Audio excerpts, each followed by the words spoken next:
Now at 10, this is Fox 61, Connecticut's news station. Well, new at 10, new developments in a potential deal that could keep the Connecticut Sun right here in the Nutmeg State. Thanks for joining us for the Fox 61 News at 10. I'm Brent Harden. The potential deal is coming from state lawmakers. Fox 61's Stefan Reels is in Hartford now with what we know about it so far. Stefan. Since news first broke about a potential sale back in May, groups have been more than eager to make a bid for the Connecticut Sun. You have Hartford Mayor Arunan Arulampalam, who's been very outspoken about keeping the team here in the state. But there's still been potential interest in moving the team to Boston. But the latest bid for the Connecticut Sun comes from lawmakers at the state capitol.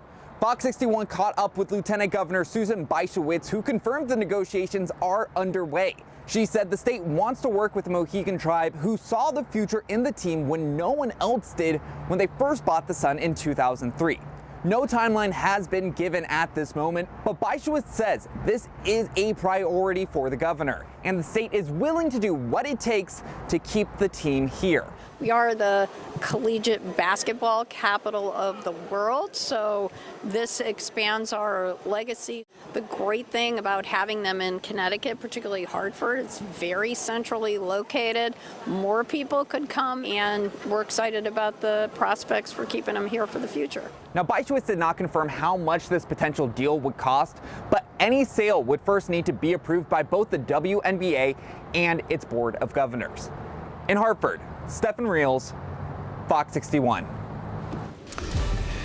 We have breaking news here at 10:02. A woman is in critical condition after being hit by a vehicle in Bristol. Let's take a live look at the scene now. Police say the woman was hit around 8:30 tonight on Farmington Avenue.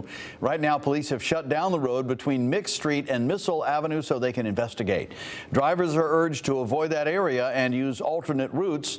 Anyone with information about what happened is asked to call Bristol Police. All right, turning the page now. It was another beautiful day, but now rain is here in the state. Let's check in now with meteorologist Sam Perry for our first look at the forecast. Sam? That's right, Brent. We've had some showers roll on by. They're also weakening as they moved in. I just checked the Danbury observation site there and picked up about 7/100 of an inch of rain in a very short period of time. So basically, these showers are moving along. There are some thunderstorms out to the west, and basically those thunderstorms are falling apart as well. So overnight, expect to have on and off scattered showers. I think around 2 or 3 o'clock they'll taper off. And then as we wake up tomorrow morning, we'll have temperatures in the 60s. It'll be damp. And then during the afternoon hours, we're going to see that sunshine. It's also going to be turning warmer and a bit more humid than it has been as of late. It'll feel more summery tomorrow, Friday, and into the weekend. I'll be back in a few minutes. I'll have full details on your weekend forecast. We'll also talk about the next chance for some showers and storms coming up on your Saturday. All that coming up on your Fox 61 7-day forecast. Brent? All right, Sam, thank you. Well, it was a somber moment tonight to remember the 161 victims with Connecticut ties who were killed on 9/11. Fox 61's Tim Latow was at the ceremony in Westport and has more on the grief still being felt 24 years later. An emotional 9/11 memorial ceremony here at Sherwood Island State Park allows families to mourn with others sharing their loss. But for some, there was new grief being felt more than 24 years later as more lives continue to be taken from the tragedy. So many of us have gotten to know each other over the last 24 years, and so the anniversary again is another time for us to connect with each other. Mary Fetchett lost her 24-year-old son Brad in the 9/11 attacks. He worked on the 89th floor of the South Tower. Mary is a social worker. She established the Voices Center for Resilience and uses her role to help fellow families of 9/11 victims. People think, it's 24 years, why are you not over it? And they have to realize that, grief continues on, can continue on through your lifetime. Some people are contacting us for the first time. They've never talked about it before. You never know what could trigger something, and you can get kind of short this time of year with people, and then you think, oh wait, I know what's happening.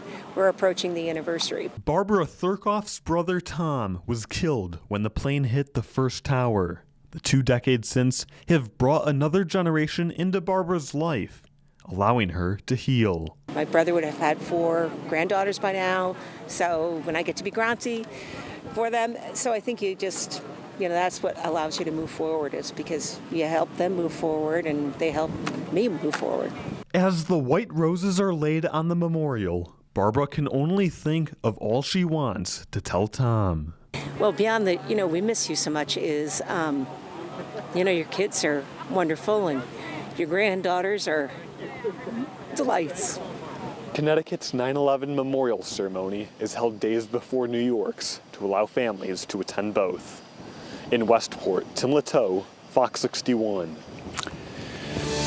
A new state audit finds the Board of Regents for Higher Education here in the state failed to complete emergency agreements with local and state police. Now, what that means is during a crisis, police might not be able to access college security cameras or communication systems.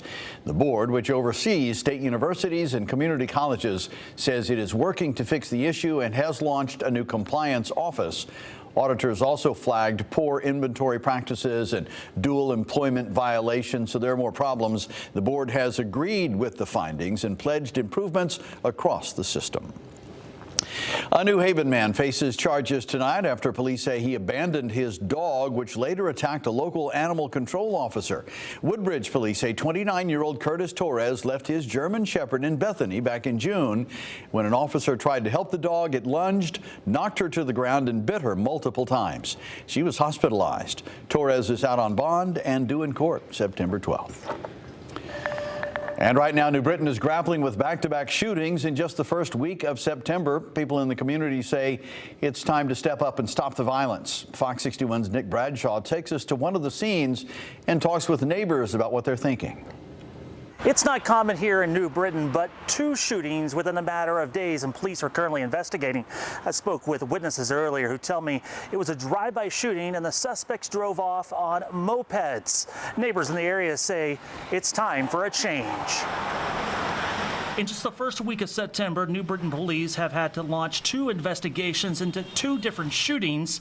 The latest was here on Corbin Street, outside of this pizza diner. New Britain police say a, quote, young man went inside after being shot and asked for a ride to the hospital.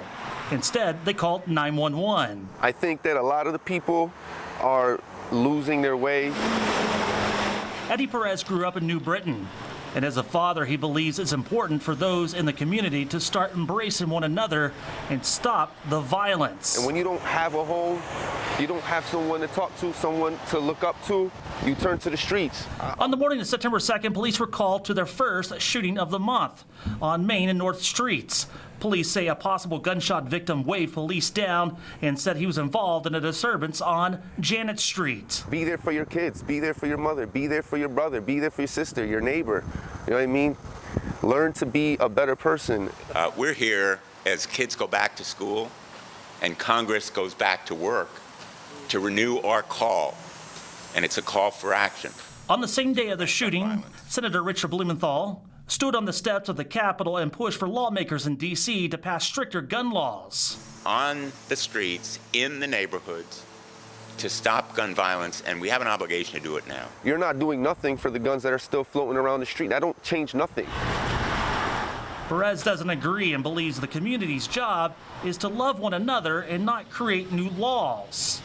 He says, unfortunately, he has many friends in graveyards throughout the state because of bad decisions. From 2010 to 2018, I went to a funeral every other year. Perez loves his community and hopes the issue doesn't get out of control. Police are still out investigating. I asked for additional comments. I was told, quotes, no comments. In New Britain, Nick Bradshaw, Fox 61. Well, the school year is underway, but as we've been reporting, several school districts are still short on staff. Tonight, Fox 61's Solene Arif tells us what the numbers look like in Waterbury and what specific positions they're still trying to fill.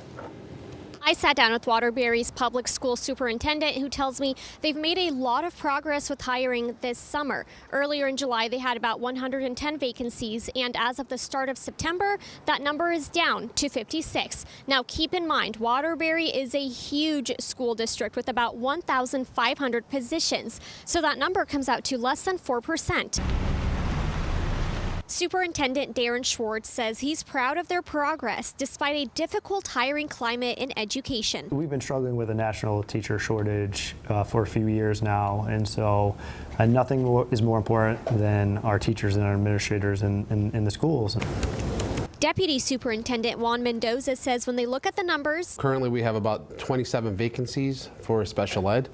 At some point back in 2023, we had 60. Special education and bilingual education is something that's been harder to hire for. As of the start of September, they have 3 open positions for bilingual education. The superintendent says when it comes to certain specialty education fields, there's just not enough interest from college students. If we don't have more students coming out with degrees in special education, all we're doing is trading among our districts then, back and forth. The Department of Education says all around the country, about 45% of schools reported vacancies recently for their special education roles. In Waterbury, they found some out-of-the-box ways to fill those spots and other teaching spots they have open. We invested in advertising online through some platforms. We did commercials. We also did billboards. We did targeted ads. Schwartz says they've also made salaries more competitive, recently started a no phone policy for students, and spent time at the high school and college level finding the best future teachers to hire after graduation. It's just about creating a positive environment. We talk a lot about culture and climate at each school. We talk about that we're all in this together in this endeavor to educate children. Now, along with hiring students fresh out of college, they've also focused on absorbing teachers from other schools around Connecticut who've been laid off because of cuts. Reporting in Waterbury, Solene Air, Fox 61.